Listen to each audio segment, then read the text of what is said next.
By the way guys, may ano pala ako sa inyo, may update tungkol sa permit ko. So lumabas na siya, finally. Lumabas na siya kagabi. And yun yung hinihintay ko. Actually yun yung reason kung bakit nandito ako sa Malaysia, di ba? So kagabi lumabas na yung permit ko together with my insurance bond. So anytime pwede na ako makabalik sa Singapore.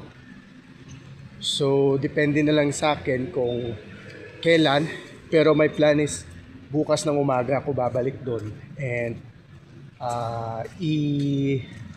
i-document ko lahat kung paano yung travel from Malaysia going to Singapore, kung ano yung mga sasakyan ko, tsaka kung ano yung mga gagawin ko para balik tayo ng Singapore. So yun, I'm so happy guys na lumabas na at finally makakabalik na rin ako ng Singapore para magtrabaho. So yun, update ko lang kayo guys. Thank you so much for watching. Bye!